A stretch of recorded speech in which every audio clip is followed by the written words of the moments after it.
Wuse market reopens in Abuja days after mob attack, inferno and business disruptions.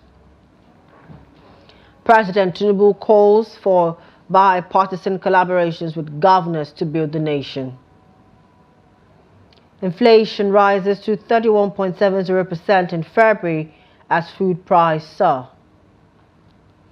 And on the foreign scene, Republic of Congo reports first cases of Mpox virus. Hello and welcome to Trust TV's news update. I am Chiamaka Nwafo.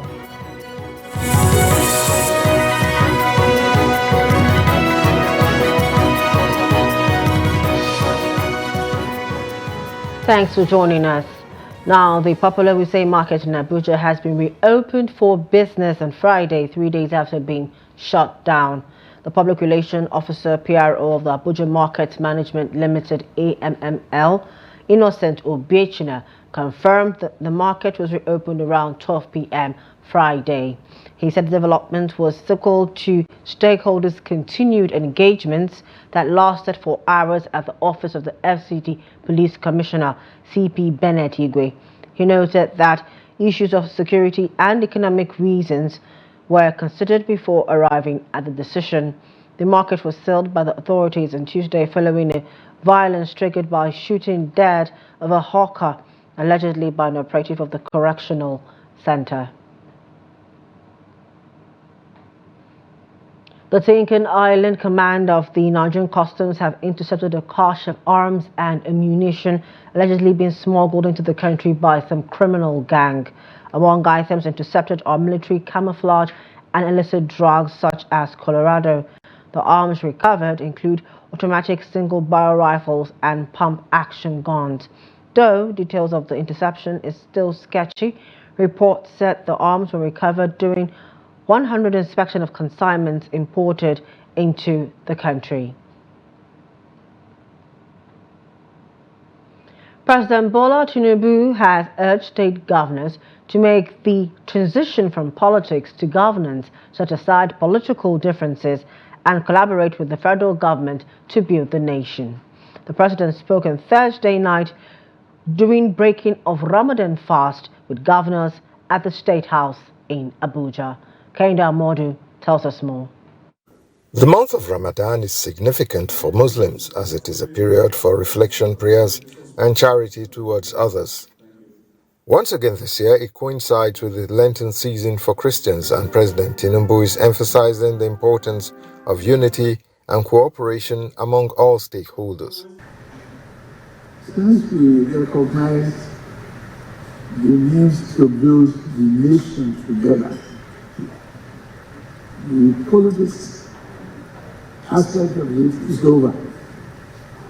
The time for governance is now. He's also using this occasion to assure Nigerians that despite the challenges currently being faced, things are gradually turning around.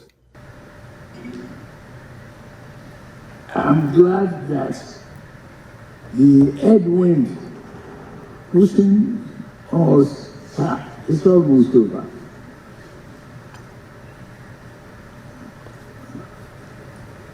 The tunnel is not as dark as when we started. It's getting clearer.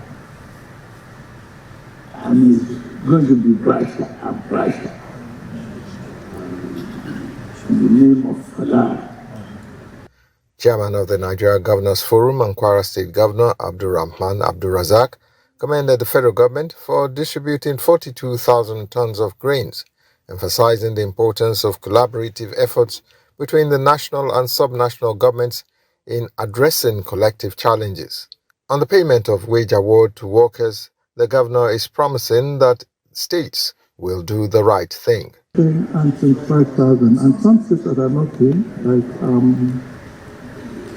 Imo State, they're paying 50,000 minimum wage rather than paying the parity. But I can assure you again, Mr. President, it's all hands on the table. We'll make sure we do the right thing. We'll make sure we talk to ourselves. We have to do this in this period. We have to all make sure that wet season farming is something we all engage. I implore every governor to have a personal farm. It is that part of the areas where you know what the challenges of the ordinary farmer is. Though this occasion was specifically meant for breaking a fast, some important messages have been passed across. From State House Abuja, Kehinde Amodu, Trust TV News. Now, the Ministry of Transport has signed a memorandum of understanding with Mercer's MPH Rail Development Limited, a United Kingdom company, for the implementation of the Port Harcourt, Enugu, Calabar, Abuja Standard Gauge Rail Line project under a public-private partnership framework. This announcement was made in a statement cited on Friday on the ministry's website. Under the MOU, the UK firm will manage the design, construction, commissioning, operation, and eventual transfer of the Port Harcourt, Enugu, Calabar, Abuja Standard Gauge Rail Line. The ministry stated that the MOU signing followed the approval of the outlined business case and the issuance of a compliance certificate by the Infrastructure, Concession and Regulatory Commission. The Minister of Transportation, Senator Said Al-Khali, assured all of the ministry's support for the successful implementation of the project. He emphasized the importance of diligent preparation and submission of all requisite documents to expedite FEC's approval.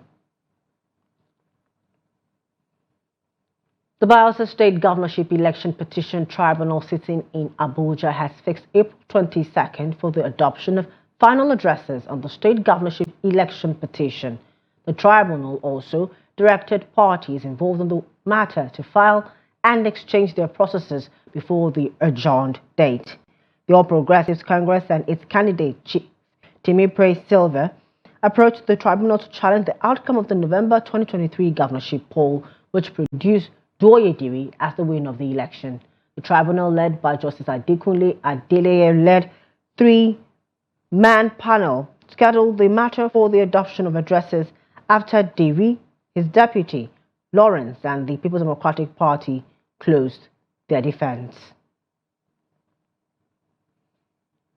Now, a federal high court in Lagos has vacated its order restraining MTN Nigeria Communications and ATC Nigeria Wireless Infrastructure from building base transceiver stations.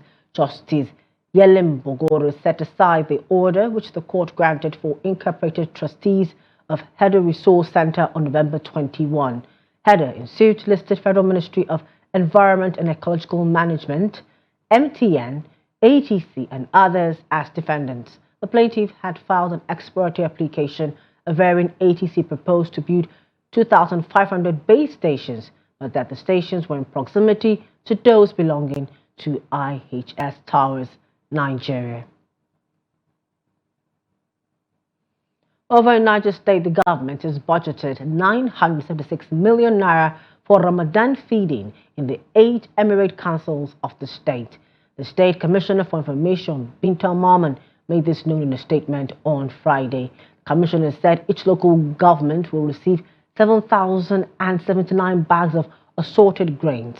The commissioner appealed to all those responsible for the distribution and coordination of the palliatives and Ramadan feeding to be fair in carrying out the task. Assorted grains have been procured to be distributed to all the 25 local government areas, emirate councils, religious leaders, security agencies, and political parties in the state. Nigeria's headline inflation has risen to 31.70% in February. The National Bureau of Statistics, in its report, stated that inflation figure rose from 29.90% in January. The NBS noted on a year-on-year basis, the headline inflation rate was 9.79% points higher compared to the rate recorded in February 2023, which was 21.91%. NBS further states that food inflation rate increased by 37.92% on a year-on-year basis, which was 13.57% points higher compared to the 24.35% recorded in February 2023. Nigeria's headline inflation has been on the rise consecutively in the past 15 months, despite the raise of interest rate by the Central Bank of Nigeria. This is the news update on Trust TV. Coming up ahead. Business owners in Benue bemoan the high circulation of mutilated notes on their operations. More of this when we return. Please stay. Welcome back. Thanks for staying with us. And if you're just joining us, this is a news update on Trust TV. A recap of our top stories. Wuse Market reopens in Abuja days after mob attack, inferno and business disruptions. President Tinubu calls for bipartisan collaborations with governors to build the nation. To more news. After over 3 decades of enduring security challenges stemming from incessant clashes between farmers and herders, Jigawa State has finally achieved a milestone in resolving the conflict amicably. The persistent issue, which had defied solutions from past administrations, has been effectively tackled under the leadership of Governor Umar Namadi. Here's the report.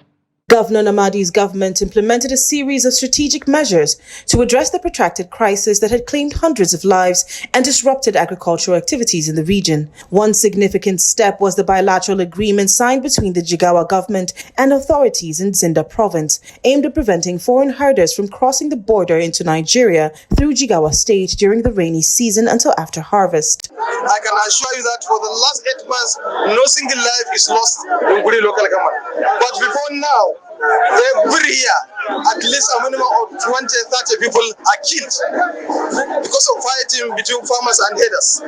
Today, Allah in His infinite mercy has brought peace to us. We have done our best. Additionally, the Emir of Hadejia played a pivotal role by urging the people in the Emirate to foster love, peace and unity among themselves. Another crucial measure undertaken by the Namadi administration involved the demarcation of cattle routes and grazing reserves within the state. We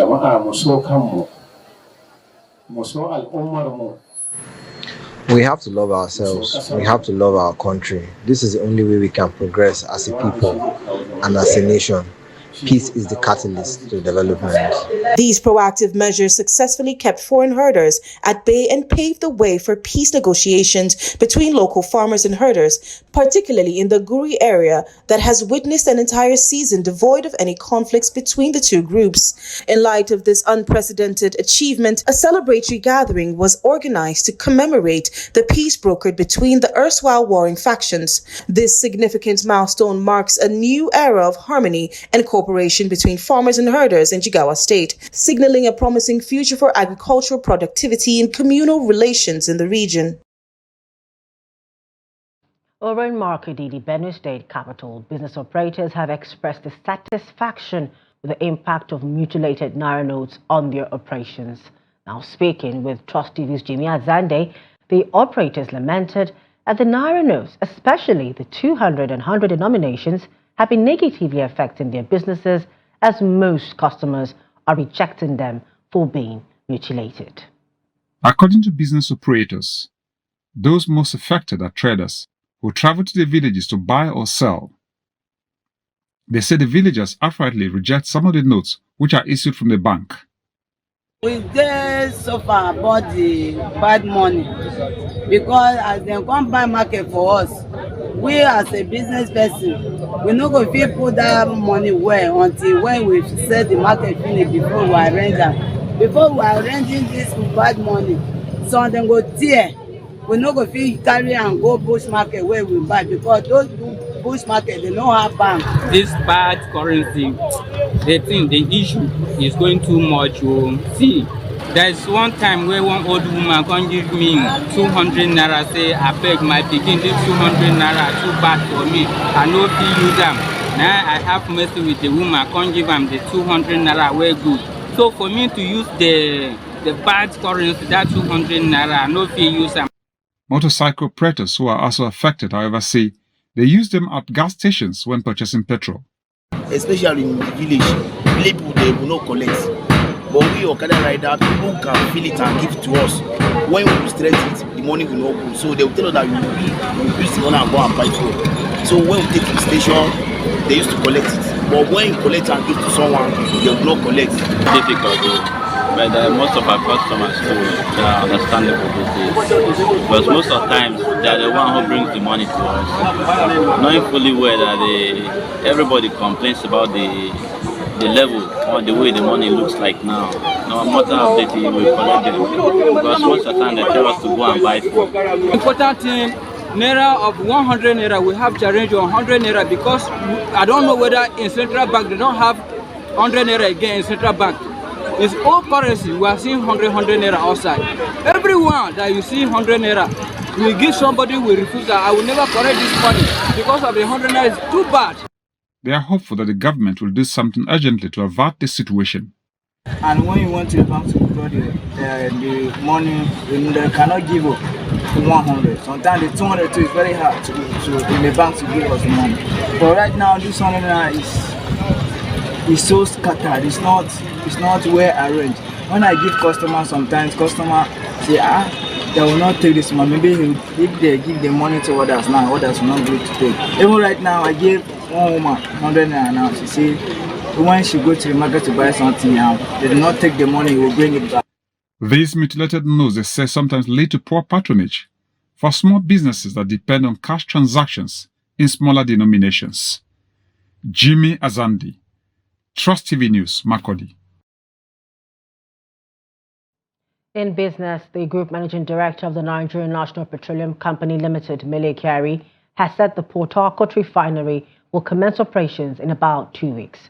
Now, according to Kyari, mechanical works have been completed on the Port Harcourt, Warri and Kaduna refineries, stressing that the Kaduna refinery will commence operations in December.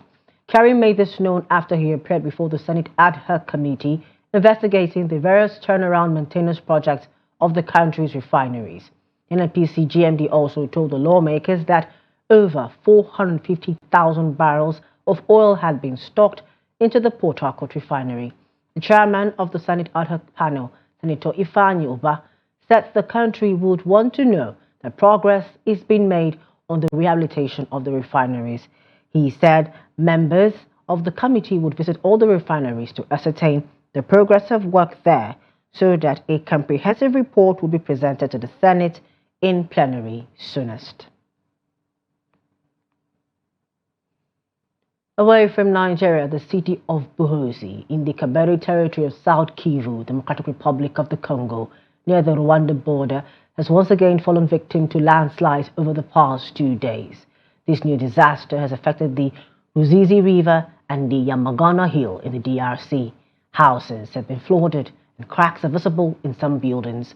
Local civil society is calling for enhanced security measures to prevent infiltrations by foreign forces.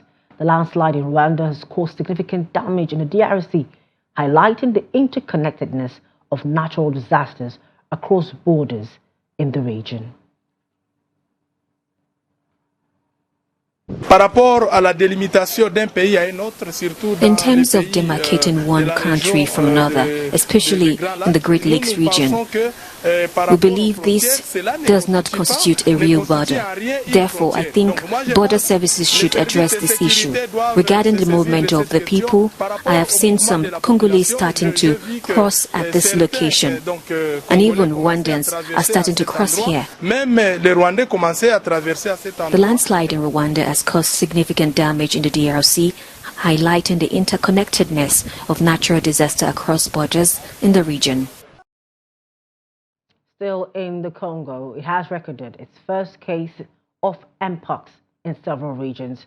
The Health Ministry said an indication of how the disease may be spreading across Africa since sexual transmission was first confirmed on the continent last year. Mpox is a virus that originates in wild animals and occasionally jumps to people who can spread it to others. The virus was previously known as monkeypox because it was first seen in research monkeys. The World Health Organization said in November it had confirmed sexual transmission of mpox in neighboring Congo for the first time. African scientists warned this could make the disease difficult to contain.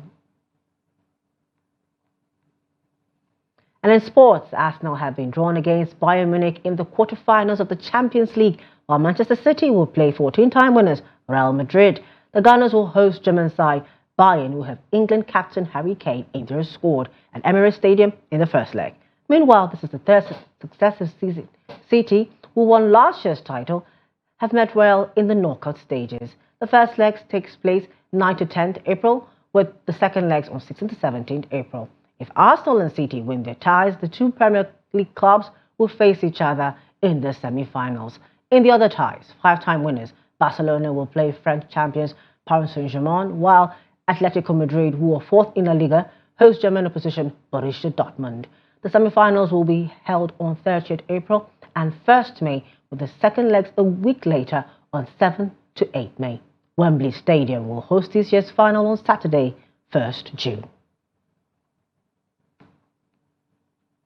And on a sad note, Oyo State Governor Seyi Makinde on Thursday announced the passage on to glory of the 42nd Olubadan of Ibadan land, His Imperial Majesty Oba Mohud Lekan Balogun Ali Okumade II. The governor made this announcement in a statement on Thursday night, stating that Olubadan Balogun joined his ancestors late Thursday evening at the University College Hospital, Ibadan. Governor Makinde described Oba Balogun as an epitome of royal excellence and a great achiever who made great marks on Ibadan land in just a little over 2 years of his reign. He expressed his condolences to the Olubadan Council, the Oyo State Traditional Council, and the people of Ibadan land and Oyo State, praying to God to grant repose to the soul of the deceased monarch. And with that, we've come to the end of the news at this hour. For more, join us on our YouTube live stream, social media handles for news, documentary, and programs. Thank you for watching. I am Chiamaka Mafo.